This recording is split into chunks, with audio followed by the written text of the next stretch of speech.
All right, we are about to get started here.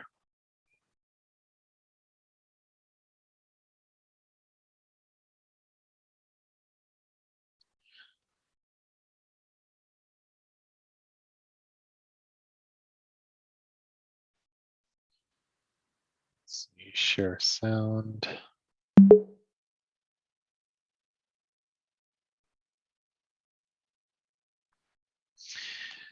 Okay, so stop doubting yourself. Let's see how long. This one's a bit too long. Secrets of Self-Made Millionaires. Too long as well.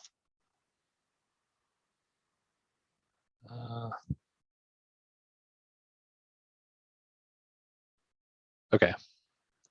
Actually,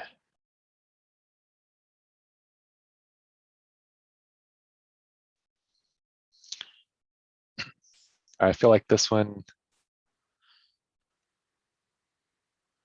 Might watch this one or let's see. Earl Nightingale.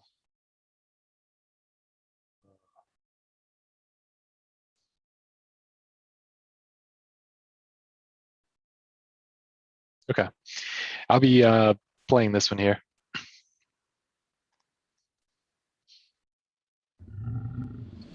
By the way, day as an entrepreneur. If you can hear the sound, I would appreciate it if you can put a 1 inside of the chat box area.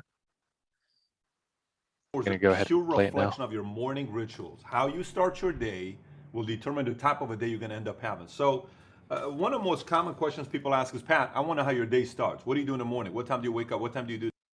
All right, perfect. Appreciate you letting me know there. Okay, so I'm going to be playing this while we wait for people to hop in here. The start time will be at 9 p.m. Pacific Standard, so that's in about 12 minutes from now. Until then, we're going to be playing this. Appreciate you guys for showing up early and taking your spot here. Do this. What time do you do that? So, instead of just telling you what I do, I'll share with you exactly what I do in the morning when I wake up. I also went and got a list of people that I like how they start their day to give you some value and give them some love on their morning rituals. And this is all entrepreneurs. By the way, I'm going to tell you something here for you to keep in mind. You can't wing this area. This is not an area for you to wing. It's very simple. This is not an area for you to wing because think about it this way. Everything is about momentum throughout the day, right? It's all about momentum. So every day is a mountain. Every single day is a mountain. This is a mountain here, so meaning you wake up in the morning, and the higher the mountain goes, the more excited your day starts, the more the snowball gets thicker and thicker and thicker, the bigger it gets, right? So you sleep, you're ready, boom, your day starts, boom, boom, boom, boom, boom, boom, great day. If you don't have a good start, it's a small mountain, so you don't have a lot of time to create momentum. I believe your day as an entrepreneur is a pure reflection of your morning rituals, how you in the world of business. So let's go through a few of them here. First one, I'm going to give some love to Gary Vee. Here's what I like about what Gary Vee says on his morning ritual. He wakes up at 6 a.m., reads the news in the bathroom, something I do as well. And before leaving the house, he hugs his kids for 5 minutes and calls a family member while driving. I like that. Hugs his kids for 5 minutes and calls a family member while driving. Gary, props to you for doing that. Tony Robbins. Tony Robbins has a very good ritual. He doesn't have a specific time what time he wakes up because of his traveling that he has. He may be in Europe, he may be here. So he doesn't have, I wake up exactly at 4:45 or 5:50 or whatever. He doesn't have that. So he doesn't have a time for that. He wakes up, he does his cold plunge, submerge for a full minute underwater, cold water. If you've ever done one of these cold dips, is what he does. Then his prime of his days, what he calls his prime of his days, three things. One, he has a breathing exercise that he does. If you see it, it's a very, if you haven't seen the Tony Robbins documentary, I highly recommend you watch the Tony Robbins documentary. I don't even know what it's called, but I do know if you go on Netflix and you type in Tony Robbins documentary, it'll come up. I highly recommend you watch it. It's solid. It shows how some of his events are. It's I'm Not Your Guru is what the documentary called. Phenomenal. And you kind of see a day of his life and what it looks like. But the prime of his day, he has this breathing exercise. You'll see how he does it. You may not do it, but that's his. Expressing gratitude and prayer. He's big on prayer. on what he does, which is pretty interesting. His days, probably one of the most energetic people around the world. That if you go to his convention and you see him with this 5,000-10,000 people that he has, everybody's fired up because his energy gets everybody else fired up. You have more of a possibility of impacting people's lives if your energy is higher. This is morning ritual is purely an energy game, is what you got to keep in mind. Zuckerberg, let's see what Zuckerberg does. This is a guy that's worth 40-some billion, somewhere around there. He wakes up at 8 a.m. Interesting. Not a lot of you'd hear 5 o'clock. He's an 8 a.m.er. When he hasn't been working all night. So he's a guy that works all night till 2, 3 o'clock in the morning, but he wakes up at 8 a.m., wears the same exact shirt every single day because he doesn't want to spend a lot of time thinking about what to wear. And so that's what he does. Jack Dorsey, founder of Twitter and Square. He wakes up at 5:30 to meditate, followed by a 6-mile jog. Pretty intense. Richard Branson from Virgin Group. He is generally on his island. He swims around the island or goes kite surfing if it's windy, then plays tennis before sitting down for healthy breakfast. He doesn't have a set time when he wakes up. He leaves his curtains open, and it's where exactly the sun rises. He says, when the sun rises, the light wakes me up. So he doesn't have an alarm clock because it's typically the sun rises 5:45, 6 o'clock in the morning. Simon Cowell. We don't know what time he wakes up. No, he may be waking up at 11 o'clock in the morning, but he does say what he does in the morning. He resets the snooze button twice before being served breakfast of hot water with lemon, papaya juice with lime, oatmeal tea, and 3 smoothies. Pretty specific. And knowing his personality, I can actually see him doing that every single day. Tory Burch, the designer, she's worth around $1 billion, little shy of $1 billion. Wakes up at 5:45, immediately checks her emails, is what she does, gets her 3 boys out of bed, and takes a 45-minute exercise, such as a quick walk. Now that's her routine. Let me tell you what I do when I wake up in the morning. Okay, so before I tell you what I do when I wake up in the morning, you got to keep in mind I have 3 kids, all under the age of 5. I'm married, I have 3 kids, all under the age of 5. I run a company with a ton of employees and thousands of agents around the country selling insurance, annuities, investment products. Company's called PHP Agency. Now that's what I do as a business, right? So one of the things for me, just a couple months back, 3, 4, 5 months back, my dad is, if there's one thing my dad will not hesitate to do, my dad will pull me aside and he'll say, hey, Mr. Bodybuilder, what happened to your 6-pack? Now you have a 1-pack. He has no filters. If you're out of shape, he'll tell you, okay? He's good with the ladies. He won't tell that to the ladies, but he will tell me if I'm out of shape, he'll tell me. And I love that because I'd rather have the truth than you trying to make me feel good as a father, as a mentor. So I get on the scale, I weigh 256 is what I've never weighed 256 before. The moment I notice myself weighing 256, my energy goes high, my energy goes low sometimes, and this was right when the baby was born, probably right around when the baby was born. So when the baby is born, you're doing 2 hours sleep, you're waking up, you're doing all this other stuff. No matter what happens, I feel it. The moment I feel the energy dropping, the moment I feel it, I know because I can't hang till 10, 11 o'clock if I'm starting early. I know that. And my business requires me to hang for a long time because it requires to have a lot of energy. So there is a formula for every single person. This isn't something you need to ask yourself.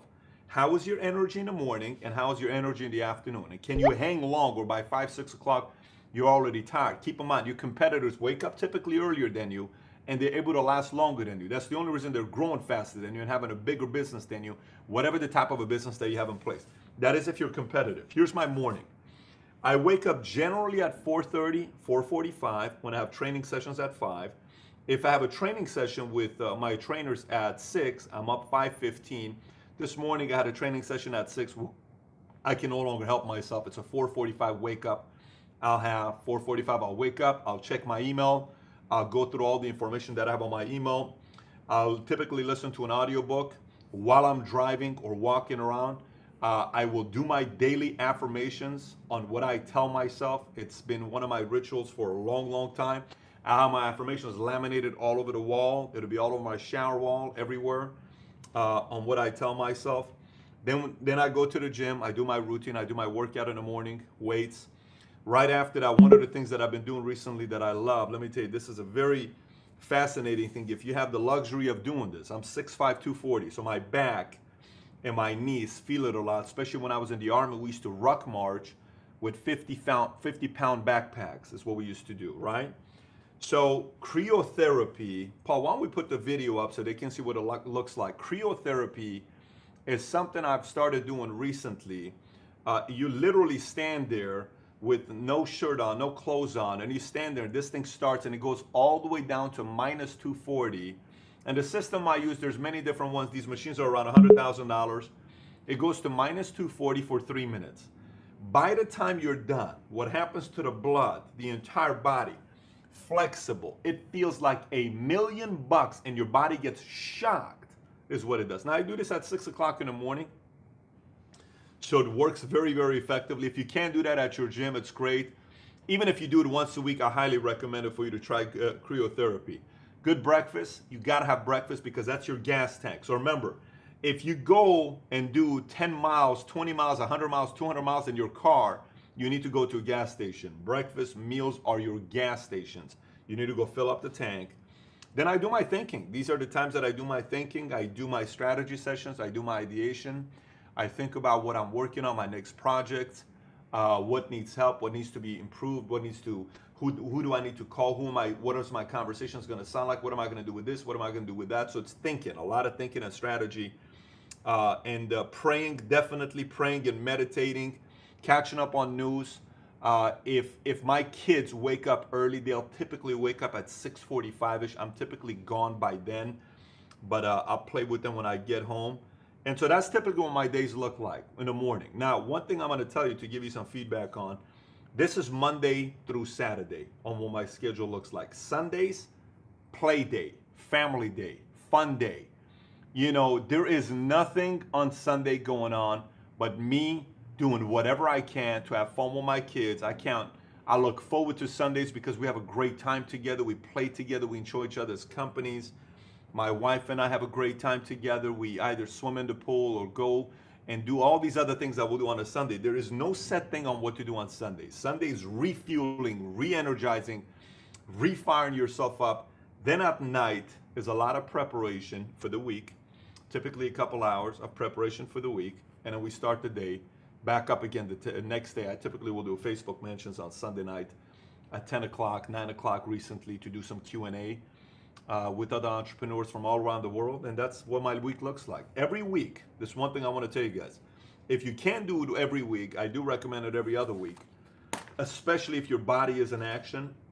Get a massage every other week, minimum. Even if it's $60, $1 a minute, I highly recommend it. Get a massage every other week, minimum. This body that you have, you and I live in it, right? We live in this body. Let me explain. We are not the body. We are the spirit. We're the mind, right? We live in this body. We need to take care of this body. And then it gives us a lot of miles. It's like a car. You buy a car, you know, you drive in the car, but you're not the car. So I don't know if I'm making any sense. You're in the car, you're driving the car, but you're not the car. The driver dictates how long that car can last. You, the body is the car, but your mind, the heart, we the spirit are the driver. The way you take care of this is going to last a long time. Now, obviously, we cannot, unfortunately, do anything at this point with some of the health things that happen, cancer, all these other things that you don't have control of. But you can definitely control energy, weight, being able to last, being able to do whatever you can for your body to have more endurance, more stamina. All of that is within your control. And the better you get at doing that, the longer you can compete. You know, Warren Buffett is worth 70 billion, and one of the things he believes in is buy and hold. One of the things about success is for you to be able to buy and hold on to your energy. The longer your energy lasts, the longer your competitors are not going to last, because your competitors are going to get tired. They're eventually going to make so much money that their stomach's going to get big. They're going to have the nice cars, nice house, everything. Then they're done. They're done.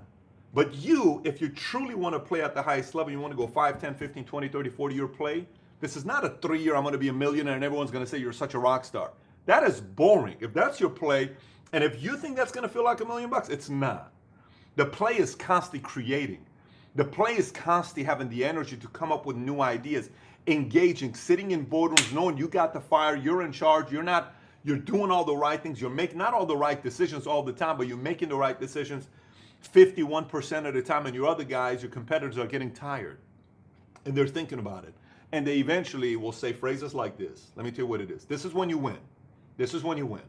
When they start saying, life is not all about success and money. Oh, that's an alibi. They're justifying. They've given up.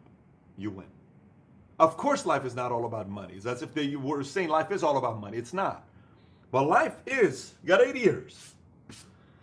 What you do in this 80 years, 80 to 100 years, whatever your timeline is going to be, that's the impact you're going to make with the next generation. I don't think we're here just for ourselves. See, it's the people that say life is not all about money. Yeah, you think life is only about you. I don't think life is all about myself. I think life is all about what I do for the next generation. My example, my value, what I do with my kids, how I raise my boys, how I raise my daughter, the type of way I treat my wife, my family, that dictates the example everyone's going to watch for the next one. That's what this means, okay? So we need to know that our capacity, the purpose you have, the impact you can make in the world is massive, but you need a lot of energy to do that. So going back to the morning ritual, you can do research. There's plenty of research you can do on different people on what they do. But one of the most common things everyone has is movement of the body to create a lot of energy, proper food, proper nutrition to be able to last a long time, more than their competitors. Just like in sports, just like in basketball, just like in boxing, what do they say? Let's see if he can last 12 rounds. Let's see how they'll play in the fourth quarter. Let's see how they're going to do in the third period when their legs are gone in hockey. Let's see how they're going to do in stoppage time in soccer when they're so tired. Everyone's tired. Ronaldo recently won the championship. It's in the stoppage time. One of his teammates scores a goal. He's hurt. That's the moment you win in business. The moment you win in the business, when everybody's gone, when everyone's tired, you're still at the office coming up with ideas. Everybody's disappeared. You're left. You're the last man standing, the last woman standing. That's what it's going to take. And you better have lots of energy and stamina and endurance to be able to compete in this world, the world of capitalism. The world of capitalism favors those people that have high energy, high intensity, who are willing to sustain that energy for long periods of time. And you can do that because there's a formula for it. With that being said, Paul, throw me my favorite pillow. Hey, 100,000 subs by August 31st. All right. Hope you guys liked that video there. Lots of great advice. And you actually saw what he did inside of that video.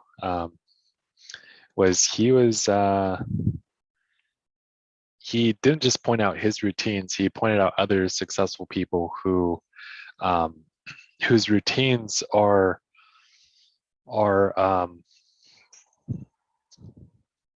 from people who already are seeing success at a higher level. There's different levels of success. Not everyone will be at the highest level. I guess as far as like income wise, who's the highest now? I think it's Elon, or is it? I forgot who was the. I know just recently, I think Bill Gates hit the top one again. But anyways, it's important to know what successful people are doing in order to achieve their kind of success. All you have to really do is replicate what they're doing right now. And it doesn't mean you have to start the exact business that they're doing, but you study their rituals, what routines that they have every single day, and most likely you'll see success by just following that. If you notice, most of them, they do wake up around like 5:30 in the morning. Not all of them are the same. He mentioned one of them wakes up with sunrise. For me personally, like I wake up at around 5:30 or 5 o'clock for like the London session, or sometimes I'm up at nighttime for the London session. I'm up at nighttime. In the morning New York session. And piece of advice here that is pretty helpful is having your calendar and your things to do in advance before you even start the day. One of the challenging things when you get into like entrepreneurship is you don't have a boss to tell you what to do. It's something where you create your own schedule, you create your own life basically. And when creating your schedule, you have to set yourself accountable to do certain things, and making sure that it is booked up at the full advantage, doing everything as much as you can throughout your day with all the energy that you have. But anyways, I see you guys had put in the poll here. By the way, where are you guys tuning in from? I see we have some new people in here. Welcome Andy, Nijin, Armin, Ashley, Vay, Brandon, Demar, Eduardo, Diana. Welcome, Diana. Eric, Fabio. Yeah, Michigan, Miami, Orlando, Florida, Georgia, Jamaica, Canada, Toronto. That is awesome. Awesome. You just send your full address? What's that? Vancouver, Canada. Awesome. Awesome. Oh, we got Australia in here. Okay, so I'm going to end the poll here. I see we had a lot of people requesting for Euro USD and GBP JPY. Actually, be sharing the results now. So we'll be doing some Euro USD, GBP JPY. For the most part, the majors I will be covering throughout this live analysis here, and if you guys have any questions at all, anything at all, it doesn't have to do with trading. It could be with just anything at all. You can ask inside of the chat area, or actually not the chat area. There's a separate area inside of this meeting or the webinar. It's called Q&A. If you go inside of Q&A, I'll be able to see all the question and answers, or all the questions, and then I'll answer from there. Yeah, so make sure conversations inside the chat, and then question and answers in the Q&A area. Okay, so let's go ahead and get started here.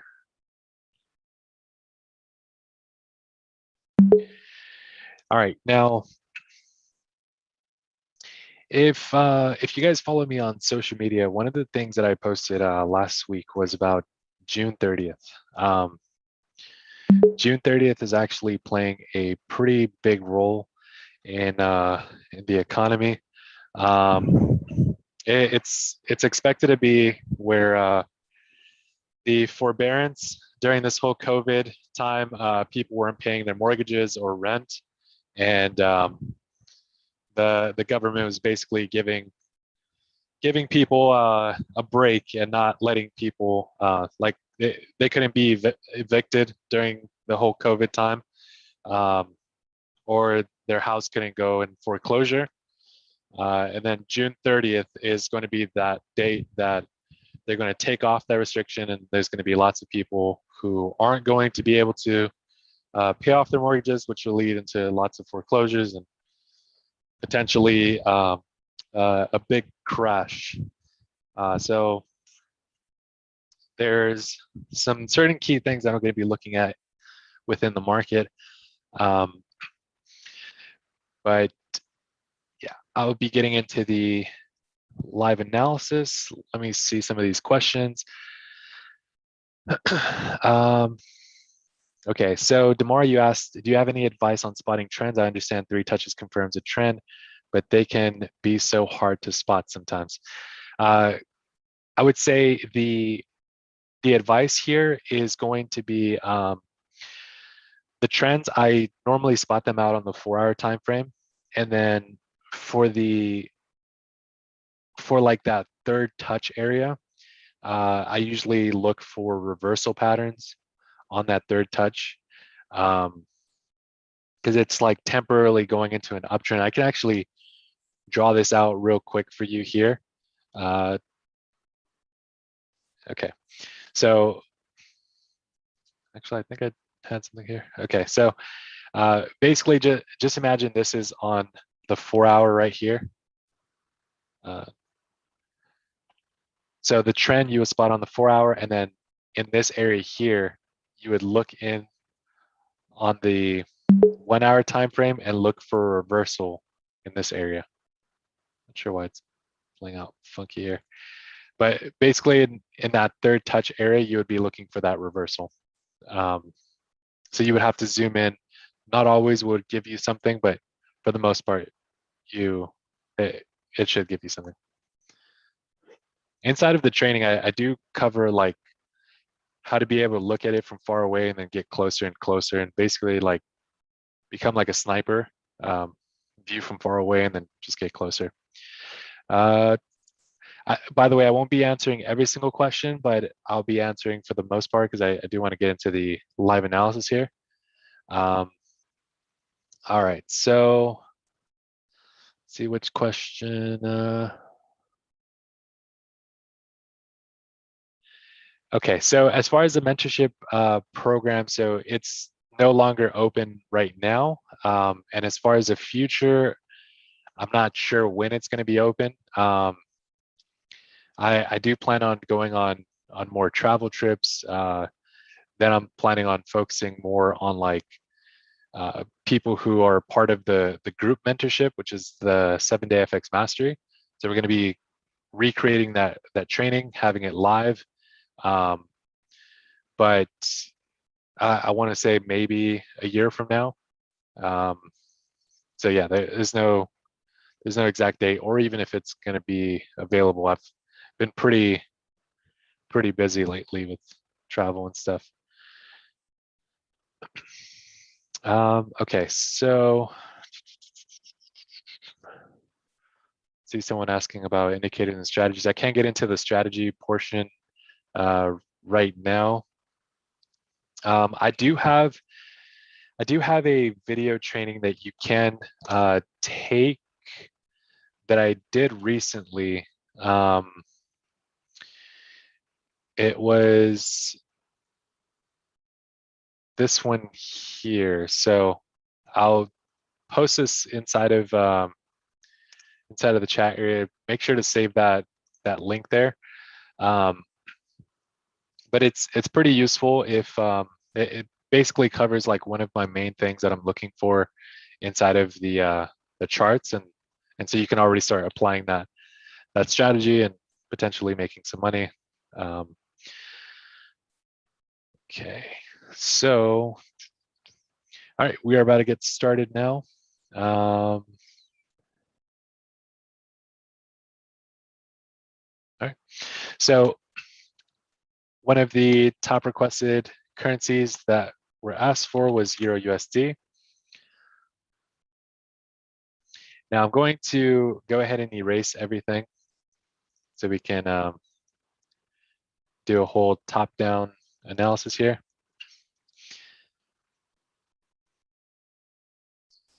Okay, I'm gonna go out to the monthly time frame here.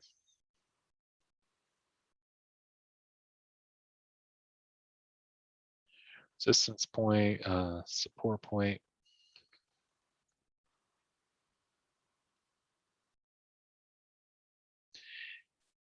Now, usually these support and resistance points, they can stay here for a pretty long time just because it's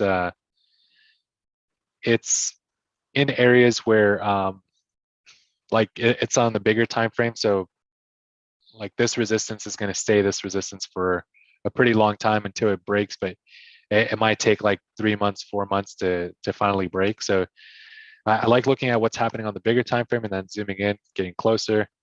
As of now, just with price action, I can see that trend is getting weaker here. You can see it's kind of like a sideways head and shoulders in a way. We got left head, right shoulder right there. thing I don't like about the right shoulder, which I looked at previously, was if I do Fibonacci from head to the bottom here, it got into the 78.6, 88.6 area. So that's not it's not showing it's like a good lower high there. So potentially might be consolidating. But as far as Euro USD though, it was going into the downtrend. I was getting in for sales, had this big drop, pulled back up. We got into another sale for the signals. Still holding on to Euro USD. And as far as what's going on with the USD, so with the USD, there is there's a lot of things going on. So looking at the DXY, so it was hitting off the support, broke out. This big push right here on the USD is basically what happened right here for Euro USD.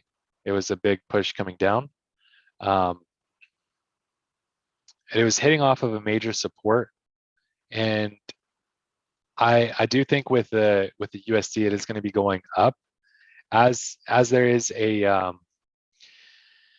the whole June 30th and with time, like the housing market and stuff like that. It was in a big spike during this whole housing in the US, which was bringing the price of the USD down on the index, and then now it's starting to shoot up. So expecting for USD to be increasing in price, which means Euro USD is going to be going down. And any of the currencies that have the USD in the front will be going up. So like USD CHF, USD JPY, all of those should be going up. Right now with Euro USD though, there isn't any trade to get in on right now. Maybe something more long-term on the breakout, but as far as that there, like we would have to wait for that breakout to happen. And when it does break out, I can see this dropping. I would say back into this this area here, down to here. So once it starts getting into that area, then this would be the sell zone. But for now, because it's getting and it's approaching into the support area, it's an area to be cautious for a potential like reversal into an uptrend. So I'm going to be keeping my eye on Euro USD. Let's see another one, GBP JPY.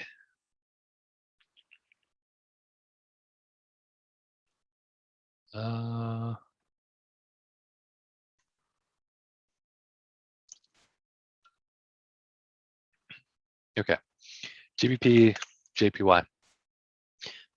And by the way, I didn't cover the news just yet. There was a Euro-Italian bank holiday on Tuesday, which was today. Wasn't really seeing anything during the London session. Not so much movement during the New York, but there was a couple of our pending trades inside of the signals that did activate. But as far as later Wednesday, so there is at 2 a.m. Pacific Standard, there's some medium impact on the euro. And then during the New York session, we have some USD and CAD basically at the open, 5:30, 6:45, 7 a.m. And then this Friday is going to be NFP, non-farm payroll. So should be expecting some big impact for the USD on this Friday. Then we also have Thursday as well. So Usually Wednesday is when we do see the red folders. This Wednesday we don't see that much. We do see some medium impacts, but that's why we'll be keeping our eyes out for the euro, USD, and CAD. Now GBP JPY. This was actually something, if you see here, I pointed out that it's double resistance. If I look at the bigger time frame, it was hitting. So from this point, it's hitting resistance right now. It's also hitting a strong resistance here. It was support on this side, resistance, resistance, and then right now it's hitting resistance now. So there is potential for this to drop. I also did notice the divergence here while it was going into the uptrend. There's divergence.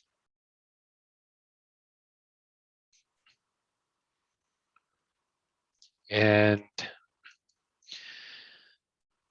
as far as the price action goes, so it is at the highs right now.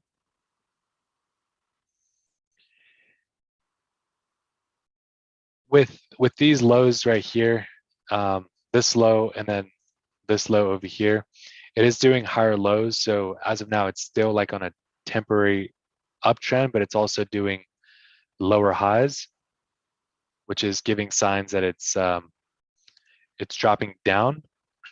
So what I really want to see with GBP JPY is for this to drop to this this lower area, come up, most likely do a lower high, and then continue dropping down. As of now, not so much of a good trade just because it's doing higher lows and lower highs. So it's kind of like being trapped. If you can see, I actually have this trapped right here, kind of like a triangle. Actually point out here.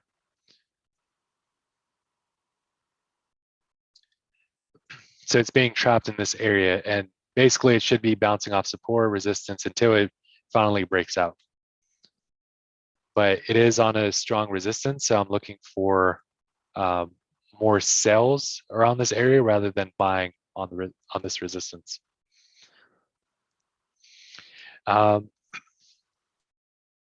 Okay, so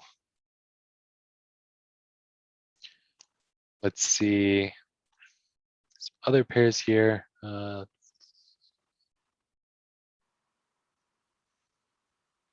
Let's see the second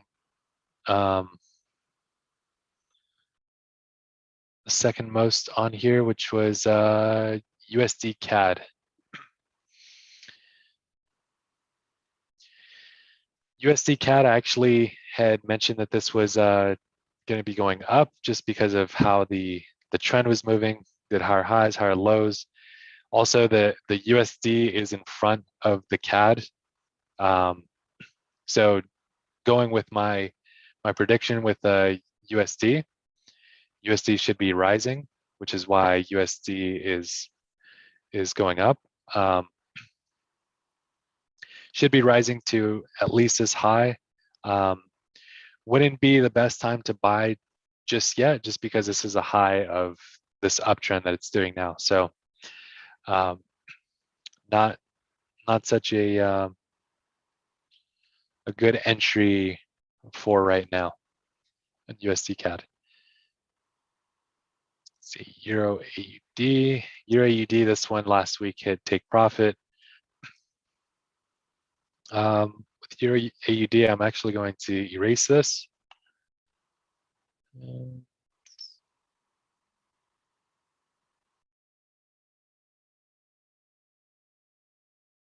Okay, so with Euro AUD, top-down analysis here.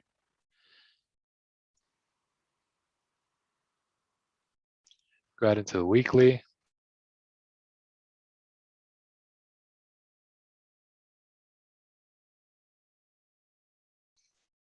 Had this huge spike over here, came back down.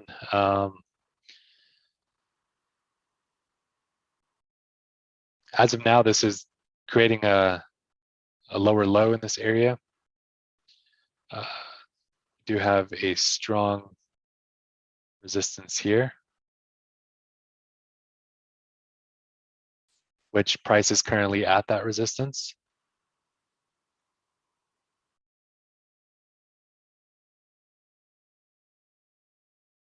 see where support's at.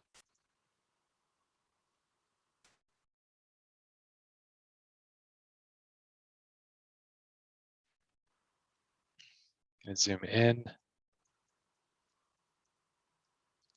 Definitely divergence that I see here.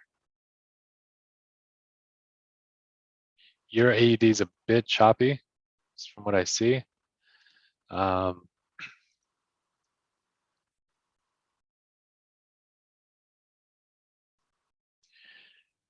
right.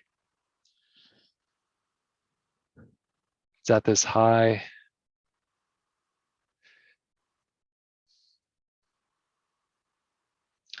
Yeah, with Euro AUD, I don't see anything that clear other than it's at a resistance, but even for the breakout, it would have to be somewhere, it'd have to be somewhere below here before considering sells.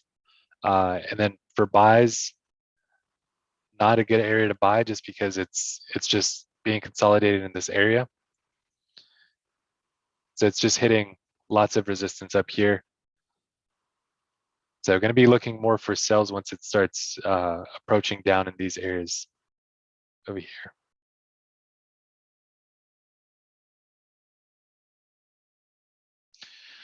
All right. By the way, not every single currency pair will show you something. I like looking for currency pairs that give you a clear opportunity rather than like something that's kind of choppy and not showing you something right away. One of, I would say, a really big advice is to let the market come to you rather than you going to the market. Don't chase these trades. Just let it present itself to you.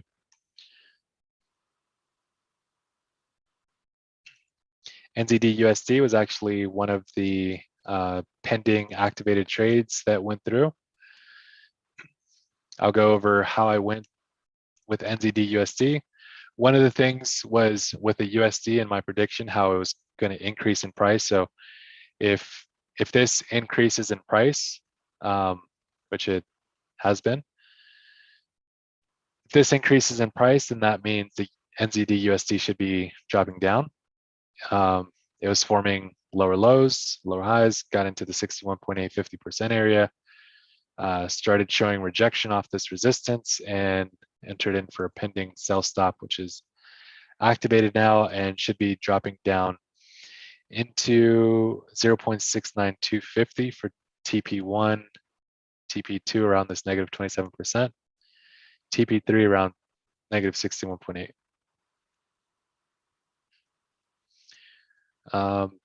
Yeah, I don't think it's too late to get in on this one. It should be fine here, but you might be getting in at a 1-to-1 ratio if you were to get in now. Currently, right now, it's up around 200 micropips in profit. But I do think it's going to come up to about here at this pivot and then drop down. So not much farther. And if it does go any farther, maybe max the R1 and then decide to drop down. But from what I see here, just by chopping the price a bit from this smaller time frame, it's just doing lower lows, lower highs, lower lows, lower highs. So it's hitting here. It's kind of like that third point right there to continue to drop down. If you want to do a scalping trade, you can. Fibs, it's most likely going to hit that 38.2 and an aggressive reversal, which is perfect because that's exactly where the pivot point is at, 38.2. So it hit and then strong reaction and perfect into S1, negative 27%, S2, negative 61.8. I like when my Fibonacci's align almost perfectly to my pivot points. It just shows that the price is moving the way I want it to.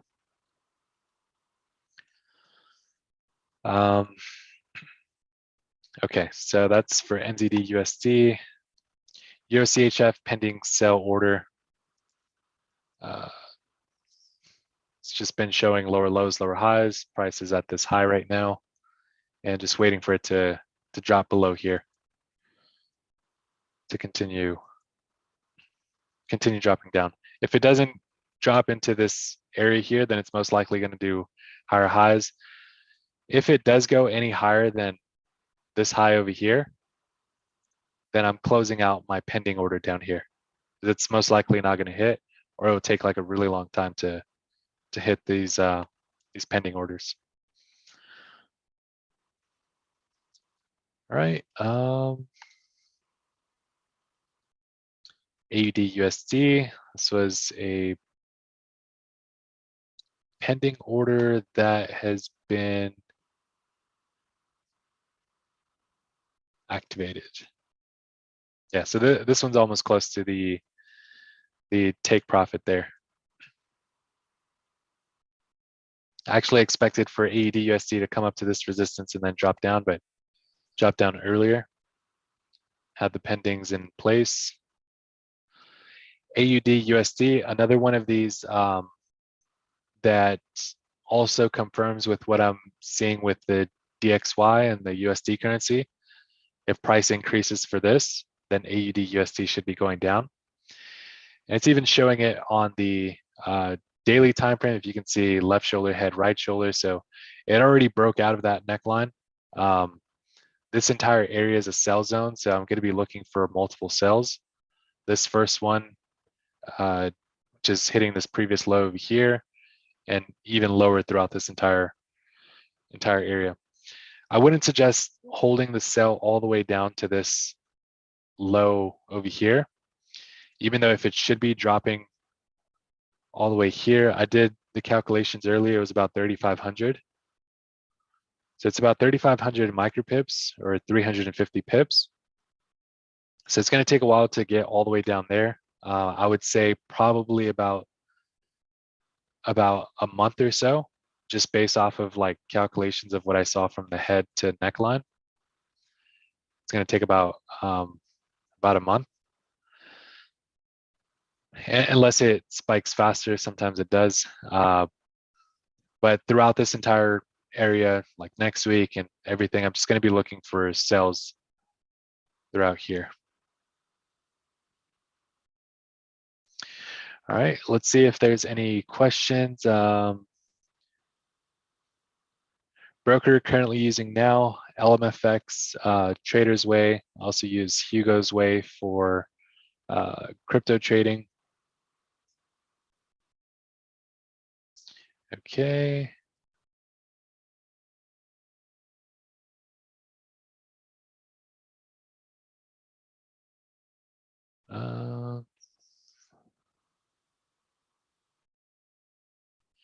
As far as pivot points, which indicator for pivot points? So pivot points is an indicator. It's pivot points. Basically, you just go to indicators, look up pivot points. My setting that I have it on is going to be on the daily. The reason why I look at the daily pivot points, which by the way, if you don't know what pivot points are, it's like laying out your support and resistance based off of what the previous day, it does like the open and the close, and it does some type of math, and it's strong support and resistance areas. So like most likely this high over here hit a pivot point. If I do a replay, hit off R2 and then drop down. But pivot points, it's good for breakouts in certain areas where I'm expecting reactions.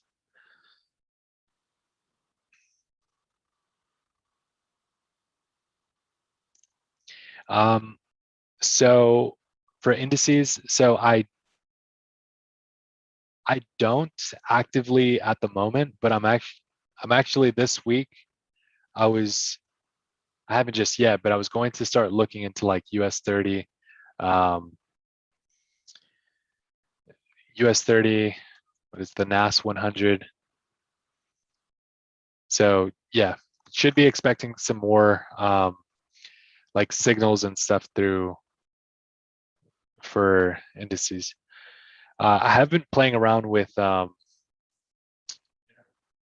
exotic pairs. I've done in the past exotic pairs, now included that with signals, but like this was one of them here, USD MXN, got in for a sell and it dropped super, super big. So the trade that I called, it was 2,200 pips, but this thing dropped 7,000 pips all the way down here. Yeah, so that was pretty crazy, but I've been looking at different ones. We actually have a pending sell order on Euro TRY, the Turkish Lira. Right. Gold, I also do. For gold though, I was looking to buy on gold. I didn't get on this this here. I was like waiting to see for a potential buy. But I'm looking to see what's happening with like the USD and yeah, I was looking to see what's going to happen with like gold and all that. I'm actually going to look real quick at 2008. Been doing a lot of back testing lately on these on certain things like gold or anything that I'm kind of newer at. Like 2008 during market crash, it's dropped down, it's increased.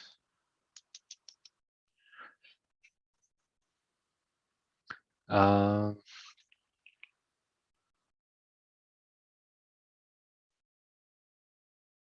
see you're asking questions in the chat area, but I can answer that one for you. So walk you through how I pick pairs and what time to trade them at. So there's the majors, the minors. Basically for the majors, it'll have most of the pairs that are related to USD. Those you'll usually see bigger impacts during the New York session. And then you have minors.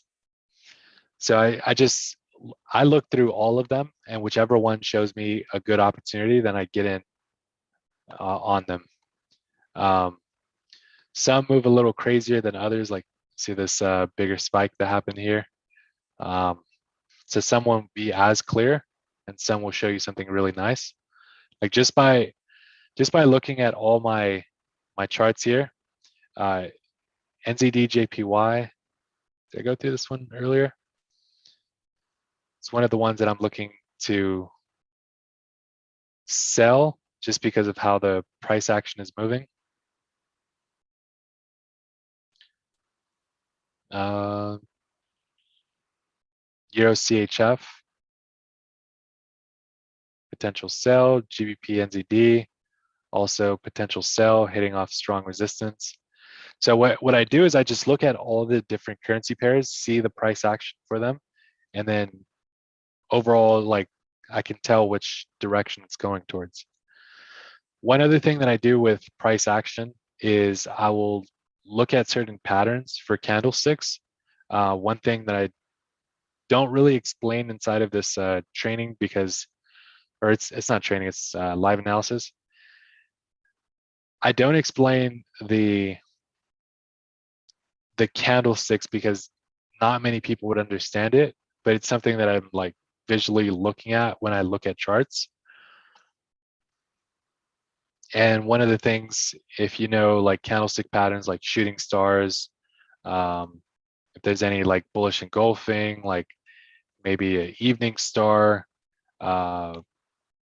anything that's showing me a certain pattern, candlestick pattern I'm looking for, and it will kind of confirm that there's like a rejection off of it, and then to be looking for sells or for buys. So like right now at this resistance area, it's not showing me anything, but I do know it's a resistance. So I look at the smaller time frame, see if it shows me something else. Sometimes there'll be candlestick patterns within like the time frames. It'll show something on the bigger time frame, But sometimes you see something else within a smaller time frame. So it has to do with just like knowing what you're looking for and getting in at the right areas. But yeah, as far as like getting in on the right areas, I'll actually show you guys. If you're not following me on TradingView, I'd actually suggest to follow on here. I do have a lot of my analysis here where you can see like before and afters. Like it'll show before showing something like this, and then after, like this one's currently right now activated for pending sale. USD CAD, this one's the one that is all the way up here right now. GBP CHF, yeah, this one hit the first take profit there. Yeah, but you'll see how a lot of these trades hit based off of like what I see with the price action. And it's pretty simple. Like for the most part, a lot of these hit its profit, and you can actually learn from looking at these analysis.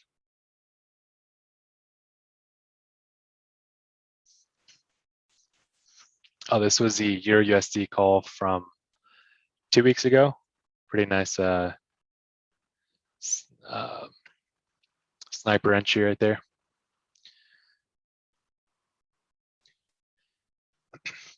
All right, so let's see if there's any questions here. And if there's any currency pairs that you guys want me to check out, just put it in. I'll consider checking them out. We do have about it's 9:43 Pacific Standard. We won't be longer than 10 p.m. Pacific Standard. These live analysis won't be longer than an hour. Making sure to be on track with that. Euro JPY, did I not check that one out? Yeah, this is one that I have in for a pending sell. Well, it was pending sell and activated. Euro JPY showing divergence up here. Price broke this the support, came back up and showing the lower high area right there, and then just drop. So expecting this to drop. It's actually not too late if you want to get in for a sale, at least for the 0-0. Was looking more for a pattern right here. If you could see like my predictions, I expected for it to do something like this and then decide to break out, but it started coming down earlier than that. NAS 100, I can actually look at that now, even though if I haven't fully gone into it. The thing with my strategies or what I use is it can be applied to any market. So I know there's certain key things that you can look at for other markets that can help out, like maybe fundamentals and stuff like that. But even with fundamentals, sometimes the price action will show you before the fundamental happens. So NAS.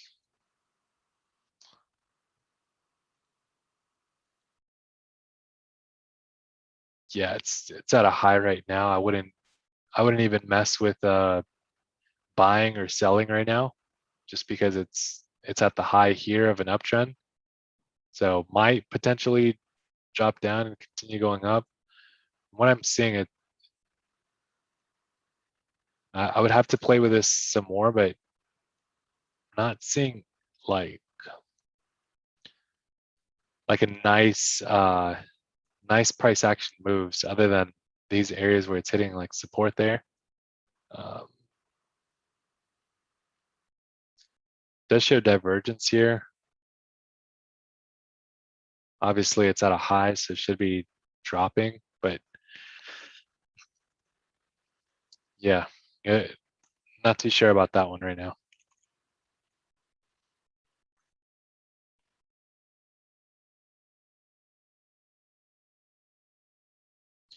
Check out US 30.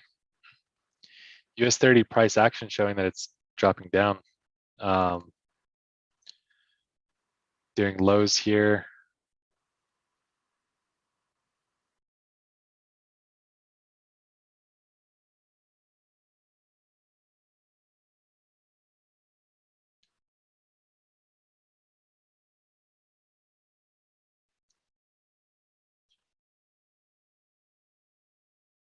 I can see price drop down in this area.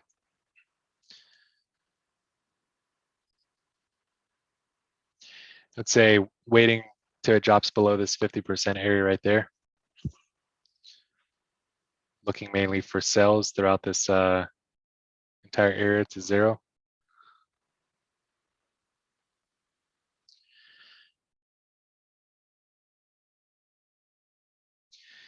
So besides price action, I'll use certain indicators. Price action is my main thing that I'm looking at. I'll have certain theories in my mind.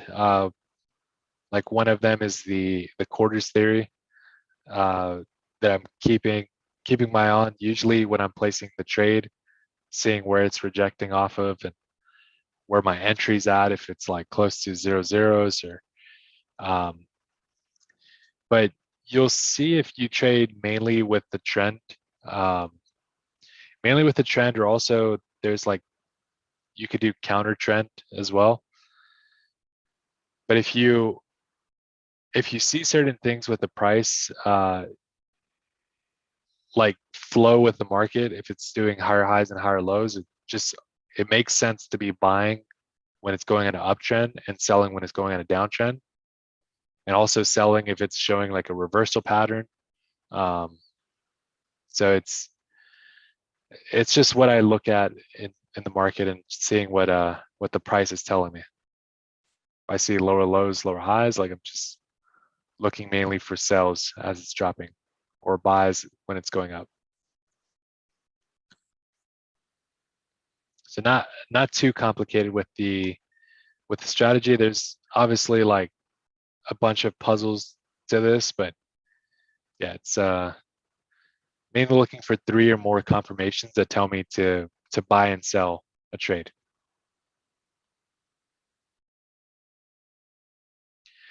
All right. Any more questions?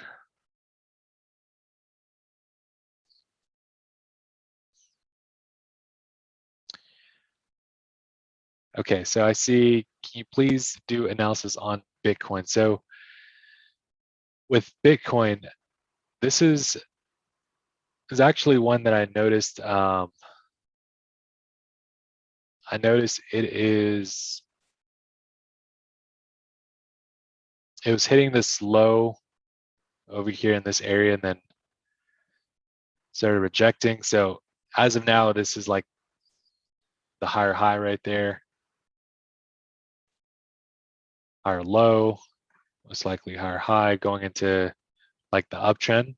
From here, usually you do have 3 pushes, like 1, 2, 3. And then from there, seeing like where it's going to be going up to, because as far as like over here, we have like a resistance over here. So we need to see price really start like breaking above here and going into that uptrend there.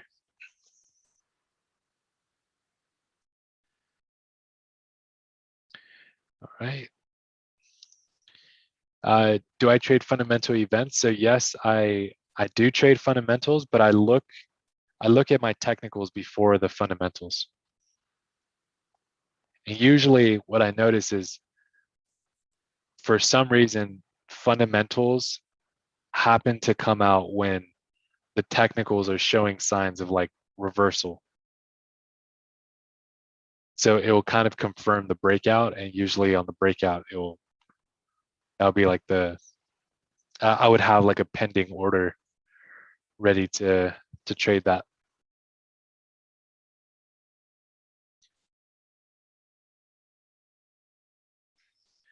All right. GBP USD. GBP USD is the correlation of Euro USD, so most likely I'm expecting for GBP USD to go down. We already caught the sell for GBP USD. Now, as far as the price action goes, there is potential for it to come back up. So I'm just going to look at what price action shows, especially this Friday. Throughout this end of week, I'm going to be looking at what the price action shows for me on these. I don't see any reversal patterns here going into the uptrend. Until I do, then I'll start looking for buys, just because it's kind of consolidating, so I can get in like on a quick buy area. This would be like my buy zone as it starts going up, and then once it goes down, then I would be looking at my sell zones. But for now, just gonna stay patient, waiting for it to present me something.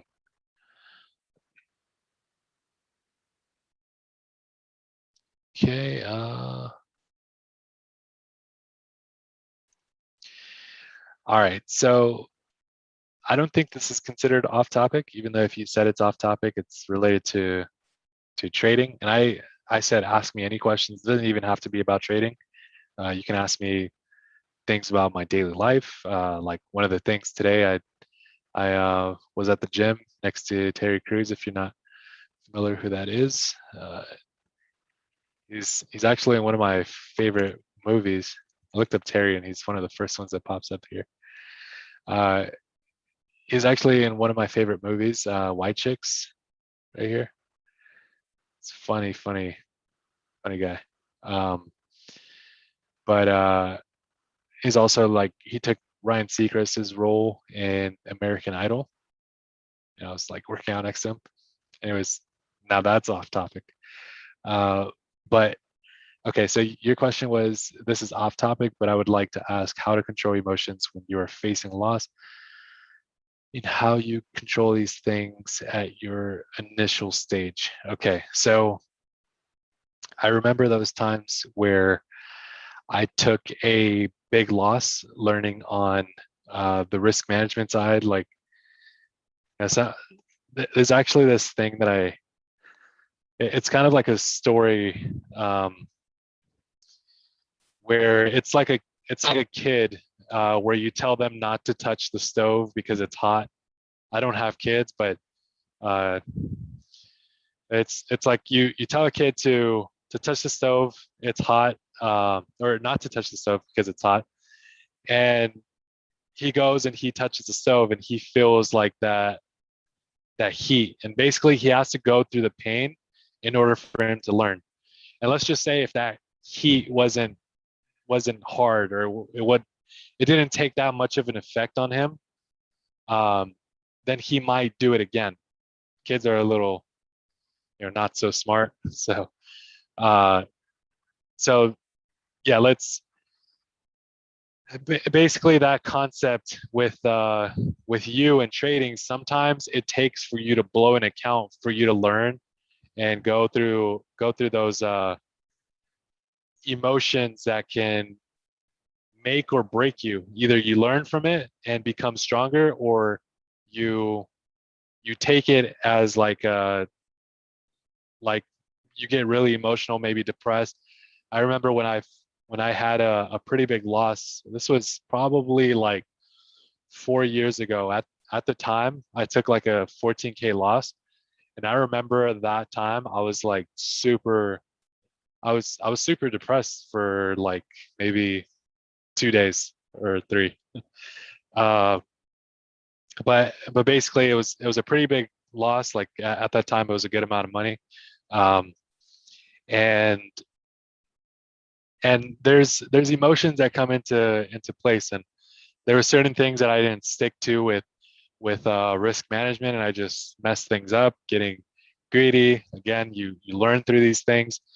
And I've been through that learning phase um, where I know what it's like to face a loss. And when you go through that, through those losses and the emotions that come up, one of the things that helps me is doing personal development. Um, Personal development, you can look it up on YouTube. You can find a couple videos. Jim Rohn is like a really good one there. Tony Robbins.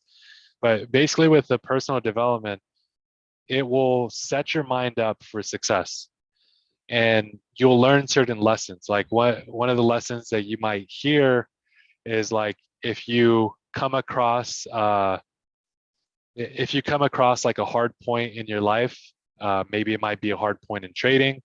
Um, like you just continue moving forward. You learn those lessons. You take it and you learn from it and you get better. And you never give up. The only way for you to fail is if you give up.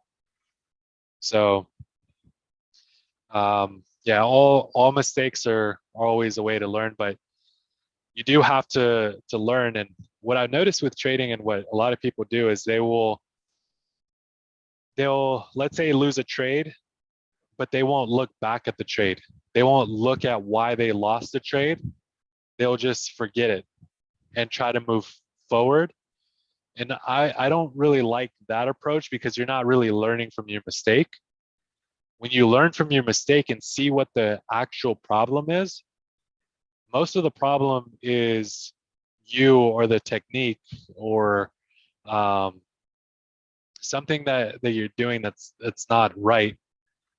And that's when you start looking out for advice on how to fix this thing that's not right. I'm not just talking about trading. This could apply to anything in life. You notice something that's not right, look at that mistake and try to get better and get improvements and read books and work on the development on getting better and better. As for me, when getting into trading, that's how I started getting better is when I started like really taking things serious and treating this as an actual profession rather than just gambling my money in the market. So the emotions that come in, they will be coming in, and it's hard not to it's hard not to go through those emotions. Like yeah, it just happens. Like you just got to learn from them. Hope that answered your question, by the way. Okay, so oh,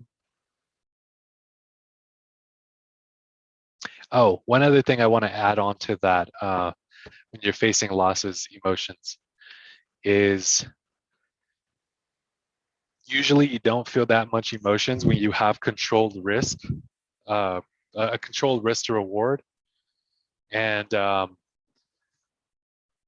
your risk management is good. So like if you had, let's say $100 and you're risking 1% of that $100, you're risking $1. And 100 compared to $1, if you were to lose $1 from that 100, it's not really going to make much of an emotional effect to you. So it's just like if you have a lot of emotions in, then try taking those out. Don't have any emotional attachment to your money. Once your money is in the forex market, just see it as these are numbers and you're trying to increase it, but don't get emotionally attached to every single dollar that's in there. Which is why it's suggested to invest money that you are willing to lose, but don't go in trying to lose it. Just play to invest. Win. All right. By the way, it is getting into the time now. We have to get off. Don't want to Don't want to continue too long. Terry Tate office lineback. Interesting. I probably have seen that video that you're talking about. There's this one where he's like lifting weights like pretty crazy. Maybe that's the one that you're talking about. Office lineback. Oh no, I haven't seen this one, but there's this one where he was like, I don't think this is Terry though. I think it was another big guy.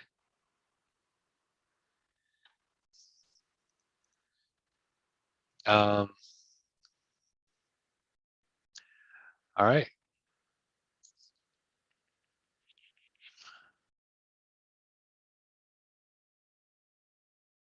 I'll answer this question here. What's the best way to cash out for living expenses? So if you're talking about trading and cashing out, like taking profit and withdrawing and stuff like that for your living expenses, trading, in order to get to that level of like full-time living expenses, you have to have larger amounts of money inside of the market, and also have consistency and like good percentage per month. So like if you're able to make like 10%, 5% per month, then see what your average monthly is, so then you can see how much money you would need in there to then pay for these expenses. You also want to have money that is reinvested into the trading account, so then your trading account gets bigger, and as it gets bigger, then that means you make more money based off the percentages.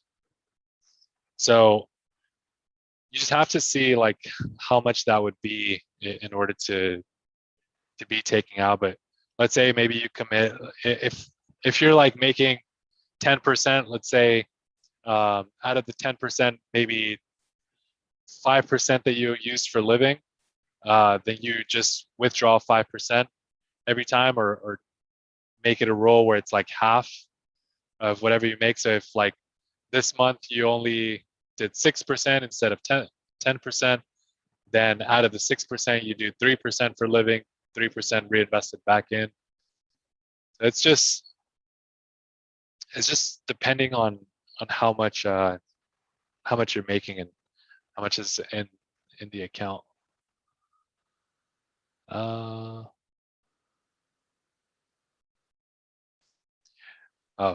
talking about this here. Paid 6 figures in taxes in California. This is yeah, California is pretty crazy when it comes to taxes. So actually looking for basically a tax house in Las Vegas, Nevada. Nevada has no state income tax, and California is horrible when it comes to the taxes, and they're actually planning on making it worse for the wealthier. So yeah, it just sucks in California. All right, we are about to. I could probably answer one last question, then we'll be off here.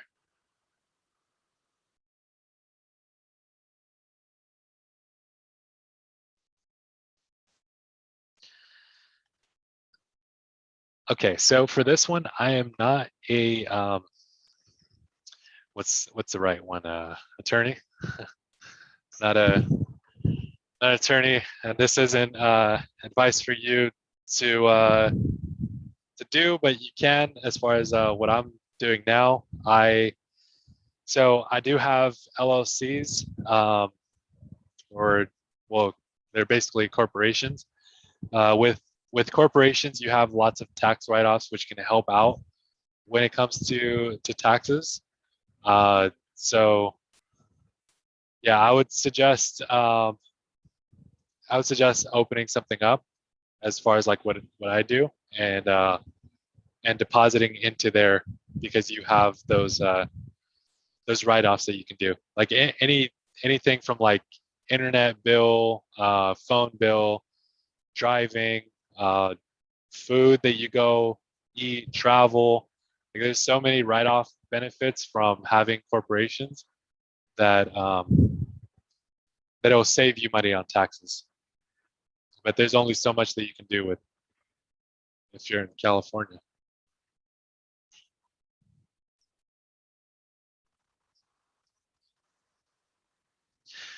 All right. Well, that was the last question there. Hope you guys had a good session here, and let's crush it tonight. I see a couple good trades potentially, not so much possibly tonight, but yeah, we have some activated trades in the signals. There might be there will definitely be more like towards end of week, because there's going to be a lot more high impact, more volatility in the market. So we'll be able to see like what things plan out today, and start seeing the breakouts on Thursday, Friday. But yeah, it was great being on this session with you guys. You guys have a great can't even talk. Great rest of your night, and we'll see you guys next Tuesday for the Technical Tuesday again. See you guys.